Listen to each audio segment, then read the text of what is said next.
waktunya cuma diberikan 15 menit, langsung saja. Assalamualaikum warahmatullahi wabarakatuh. Selamat pagi teman-teman.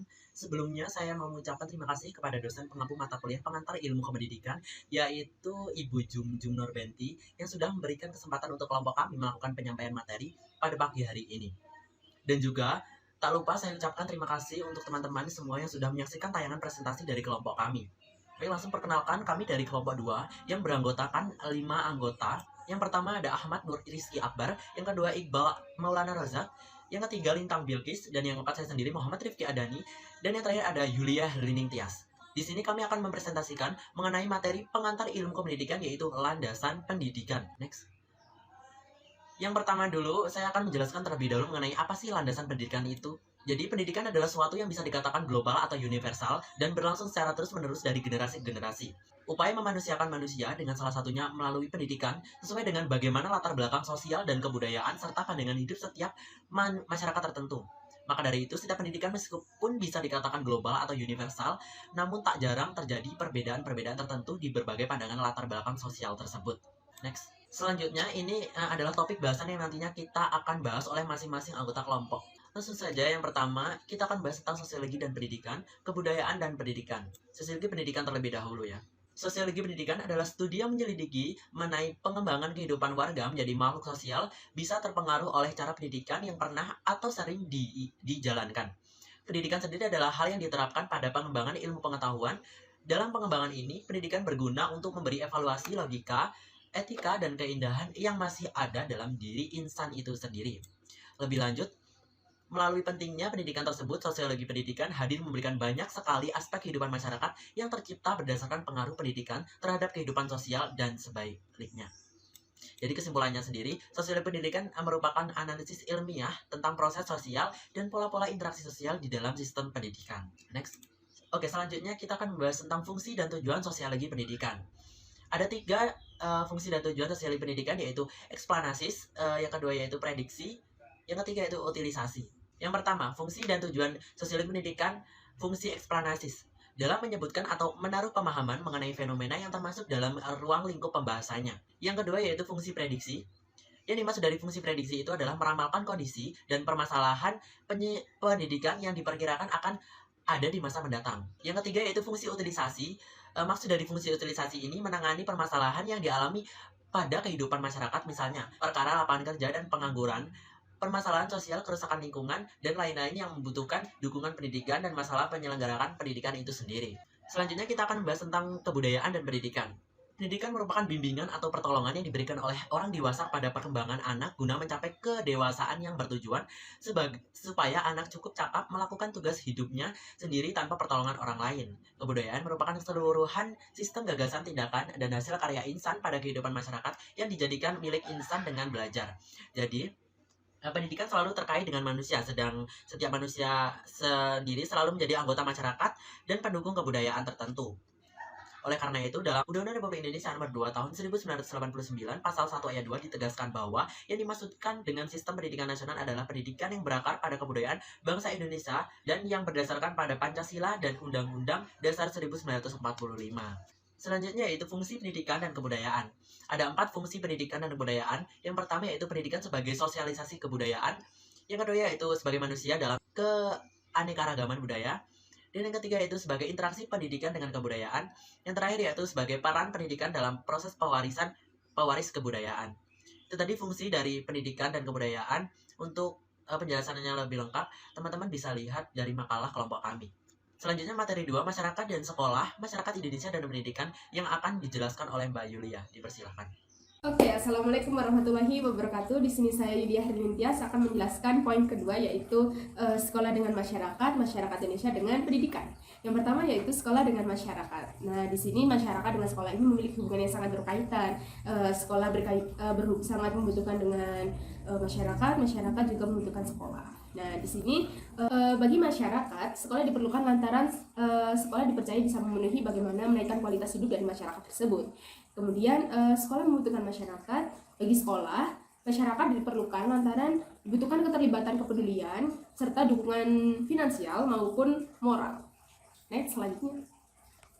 Nah, bagi masyarakat anak-anak mereka, sekolah di sini berkualitas. Jadi memiliki kualitas yang dipandang baik dengan masyarakat sekitar. Pada umumnya masyarakat yang peduli dengan kualitas pendidikan tersebut berasal dari kalangan yang berpendidikan dan memiliki ekonomi yang cukup. Nah, kemudian dari slide ini ada pernyataan dari Ngalim Purwanto. Yang pertama yaitu hubungan edukatif. Masyarakat dan sekolah wajib saling mendukung dan menguatkan upaya pendidikan generasi penerus bangsa. Jadi masyarakat dan sekolah ini harus saling mendukung. Jadi tidak hanya sekolah saja, masyarakat juga berperan dalam bagaimana mendidik generasi penerus bangsa yang baik. Jadi tidak hanya sekolah yang berperan, masyarakat juga berperan. Nah, selanjutnya yaitu pendidikan multikultural, di mana pendidikan multikultural ini bisa disebut sebagai pendidikan untuk people of color. Jadi perbedaan setiap manusia. Di Indonesia sebagai negara yang kaya dengan keanekaragaman suku, bangsa, bahasa, agama, kepercayaan, adat istiadat, dan budaya, kekayaan bangsa sebagai modal besar ini akan terwujud masyarakat yang multikultural apabila masyarakat dapat hidup berdampingan dan memiliki toleransi. Jadi pendidikan ini akan terwujud apabila masyarakat tersebut memiliki rasa toleran. Disinilah dapat dilihat urgensi dari pendidikan multikultural, yaitu yang pertama, sarana alternatif pemecahan masalah. Jadi pendidikan ini akan menjadi dijadikan salah satu sarana alternatif pemecahan masalah-masalah yang terjadi karena banyaknya masyarakat yang tidak memiliki rasa-rasa toleran. Yang kedua yaitu agar siswa tidak tercabut dari akar kebudayaan. Jadi banyak generasi bangsa yang pada era sekarang tidak mengetahui ataupun tidak memiliki rasa kebudayaan yang utuh dari masyarakat sekitar, kayak gitu. Yang ketiga yaitu landasan perkembangan kurikulum. Jadi pendidikan ini bisa dijadikan landasan bagaimana kurikulum yang tepat pada era yang sekarang sampai era yang keberapa. Jadi setiap kurikulum dibuat bertujuan untuk bagaimana kurikulum tersebut bisa diterapkan kepada peserta didik yang sesuai dengan jenjangnya, kayak gitu. Jadi mempermudah penyampaian materi antara pendidik dengan peserta didik, kayak gitu. Sekian dari saya, kurang lebihnya mohon maaf. Presentasi yang selanjutnya akan saya beri waktu untuk Mas Akbar. Waktu dan tempat dipersilakan. Terima kasih. Baik, yang selanjutnya adalah landasan ekonomi, yaitu peran dalam ekonomi pendidikan. Fungsi produksi dalam pendidikan. Landasan ekonomi. A. Peran ekonomi dalam pendidikan. Peran ekonomi dalam pendidikan cukup vital, akan tetapi bukan sebagai pemegang peran penting, sebab ada hal lain yang lebih menentukan hidup atau matinya dan maju mundurnya suatu lembaga pendidikan dibandingkan dengan ekonomi, yaitu dedikasi, keahlian, dan keterampilan pengelola guru-gurunya. Inilah yang merupakan kunci keberhasilan suatu sekolah atau perguruan tinggi. Artinya apabila pengelola dan guru-guru atau dosen-dosen memiliki dedikasi yang memadai, ahli dalam bidangnya, dan memiliki keterampilan yang cukup dalamnya, memberi kemungkinan lembaga pendidikan akan sukses melaksanakan misinya walaupun dengan ekonomi yang tidak memadai.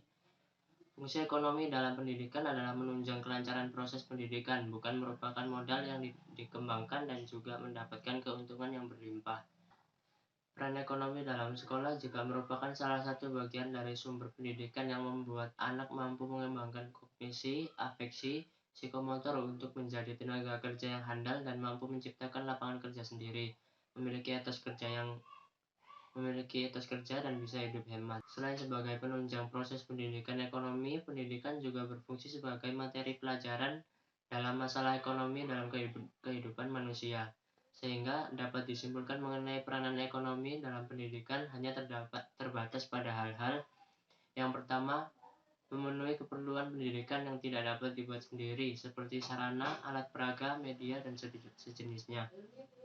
Yang kedua, membiayai perlengkapan gedung seperti listrik dan air serta jasa dan segala jasa-jasa dari kegiatan pendidikan. Yang ketiga, mengembangkan individu menjadi pribadi yang hemat. Yang keempat, memenuhi kebutuhan dasar personalia pendidikan. Yang kelima, meningkatkan motivasi kerja. Dan yang terakhir, meningkatkan gairah kerja personalia pendidikan. Sekian penyampaian materi dari saya, selanjutnya akan dilanjutkan oleh Mbak Lintang. Selanjutnya yaitu fungsi produksi dalam pendidikan menurut Bidharta tahun 2007, halaman 294. Fungsi produksi dalam pendidikan ada 3, yaitu 1. Fungsi produksi administrator merupakan segala sesuatu yang menjadi bahan dalam proses pendidikan. Fungsi ini termasuk input kepada peserta didik. Yang kedua yaitu fungsi produksi psikologi, merupakan berbagai bentuk layanan dalam proses peserta didik. Output pada fungsi produksi psikologi ini adalah peningkatan kepribadian, pengarahan dan pembentukan sikap, penguatan kemampuan, peningkatan estetika, penambahan iptek, penajaman pikiran, serta meningkatkan keterampilan. Fungsi produksi psikologi ini termasuk output kepada peserta didik. Yang ketiga yaitu fungsi produksi ekonomi, merupakan perhitungan dengan mencari selisih antara input dan output. Maksudnya adalah fungsi produksi administrator dan fungsi produksi psikologi dihitung menjadi satu dan akan menimbulkan angka untuk dapat memenuhi kebutuhan input dan output, serta dapat memberlangsungkan pendidikan dengan baik sesuai dengan tujuan dari pendidikan nasional. Yang selanjutnya adalah ekonomi pendidikan, merupakan segala sesuatu mengenai bagaimana manusia dan masyarakat memilih dengan atau tanpa uang untuk memanfaatkan sumber daya produktif yang langka untuk menciptakan berbagai jenis pelatihan, pengembangan, pengetahuan keterampilan, pikiran, watak, dan lain-lain, terutama melalui sekolah formal dalam suatu jangka waktu dan mendistribusikannya sekarang dan kelak di kalangan masyarakat. Selanjutnya yaitu efisiensi dan keefektifan dana pendidikan. Menurut Nanang Fatah tahun 2000 halaman 35, artinya memiliki kaitan antara pendayagunaan sumber-sumber pendidikan yang terbatas sehingga mencapai optimalisasi yang tinggi. Dalam biaya pendidikan, efisiensi hanya akan ditentukan oleh ketepatan di dalam pendayagunaan anggaran pendidikan dengan memberikan prioritas pada faktor-faktor input pendidikan yang dapat memacu pencapaian prestasi belajar siswa. Untuk mengetahui efisiensi biaya pendidikan, biasanya digunakan metode analisis keefektifan biaya yang memperhitungkan besarnya kontribusi setiap masukan pendidikan terhadap efektivitas pencapaian tujuan pendidikan. Baik, materi kelima akan dibawakan oleh saya Iqbal Maulana Razak. Di sini kita akan membahas tentang landasan psikologi perkembangan, psikologi belajar, psikologi sosial, dan kesiapan belajar aspek individu. Yang pertama adalah landasan psikologis, yakni pendidikan selalu melibatkan aspek kejiwaan manusia, sehingga landasan psikologis merupakan salah satu landasan yang penting dalam bidang pendidikan. Adapun landasan psikologis itu terbagi dalam beberapa strategi. Yang pertama adalah strategi disposisional. Pandangan konstitusional dari Kretschmer dan Sheldon memberikan tekanan pada peranan faktor hereditas dalam perkembangan manusia. Dan yang kedua adalah strategi behavioral dan strategi fenomenologis. Ditekankan peranan belajar dalam perkembangan tersebut. Akan tetapi keduanya mempunyai pandangan yang berbeda tentang bagaimana proses belajar itu terjadi. Perbedaan itu terjadi karena adanya two models of man yang menyebabkan terjadinya Lockean and Leibnizian tradition. Yang pertama adalah bagi tradisi ala J. Locke atau Lockean tradition, itu berpendapat bahwa pengetahuan itu berasal dari stimulasi eksternal. Jadi manusia itu berfungsi sebagai penerus informasi dari apa yang telah ia dapatkan. Sedangkan tradisi ala G. Leibniz atau Leibnizian tradition berpendapat bahwa pengetahuan dihasilkan dari dalam, yakni manusia sebagai generator dalam mewujudkan pengetahuan tersebut. Setelah itu ada strategi behavioral yang bertolak dari Lockean tradition, memandang manusia terutama sebagai makhluk pasif yang tergantung pada pengaruh lingkungannya. Dan selanjutnya ada strategi fenomenologis, bertolak dari Leibnizian tradition, yang memandang manusia itu sebagai makhluk aktif yang mampu beraksi dan melakukan pilihan-pilihan sendiri. Next, psikologi perkembangan, belajar, dan sosial. Yang pertama adalah psikologi perkembangan, cabang psikologi yang membahas perkembangan individu dari rentang kehidupan masa kanak-kanak, masa dewasa, atau usia lanjut. Jika pendekatan menurut Nana Shaudi Sukma adalah 1. Pendekatan pentahapan, 2. Perkembangan diferensial, dan yang ketiga pendekatan ipsatif. Yang kedua, psikologi belajar. Apa sih itu psikologi belajar? Psikologi belajar itu adalah ilmu yang membahas mengenai bagaimana seorang pelajar melakukan kegiatan belajar. Pengertian belajar sendiri merupakan sebuah proses berubahnya tingkah laku yang disebabkan oleh interaksi di lingkungan sekitar. Dan yang ketiga adalah psikologi sosial. Psikologi sosial adalah mempelajari mengenai individu di masyarakat yang mengkombinasikan ciri-ciri psikologis dengan ilmu sosial untuk mempelajari pengaruh masyarakat terhadap individu dengan individu lainnya. Pembahasan selanjutnya adalah di kesiapan belajar dan aspek individu. Kesiapan belajar atau biasa disebut readiness merupakan kemampuan seorang dan untuk mendapatkan keuntungan dari pengalaman yang ia temukan. Aspek-aspek dalam kesiapan belajar yang dimiliki oleh individu menurut Islam itu adalah A. Kematangan dan B. Kecerdasan. Perkembangan kecerdasan menurut J.P. Piaget yakni A. Sensori motor periode yakni berkisar antara 0 sampai 2 tahun. Pre-operational periode berkisar antara 2 sampai 7 tahun. Concrete operation 7 sampai 11 tahun, formal operation lebih dari 11 tahun. Ada 3 aspek kondisi kesiapan menurut Islam itu, yaitu 1. Kondisi fisik, mental, dan emosional, kebutuhan, motif, dan tujuan. Dan yang nomor 3 adalah keterampilan, pengetahuan, dan pengertian yang lain yang telah dipelajari. Itu tadi presentasi dari kelompok kami, yaitu kelompok 2. Saya akan menyampaikan kesimpulannya terlebih dahulu. Jadi kesimpulannya, situasi dan kondisi yang dihadapi peserta didik dapat mempengaruhi tugas perkembangan. Beberapa aspek perkembangan tidak bisa hanya disimpulkan melalui satu aspek saja, melainkan juga melalui komunikasi langsung dengan peserta didik. Maka dari itu, pentingnya pendidikan diterapkan atau diselenggarakan sesuai dengan filosofi hidup dan sosiokultural setiap masyarakat, termasuk negara Indonesia. Dengan pendidikan yang berlandaskan sesuai dengan filosofi hidup serta sosiokultural akan membekali setiap pendidik dengan pengetahuan serta wawasan yang tepat sasaran sesuai dengan bidangnya. Itu tadi kesimpulan dari presentasi kami. Kurang lebihnya mohon maaf. Selanjutnya kita akan berdiskusi pada WA Grup Pengantar Ilmu Kependidikan. Sampai sini terlebih dahulu saya akhiri. Wassalamualaikum warahmatullahi wabarakatuh.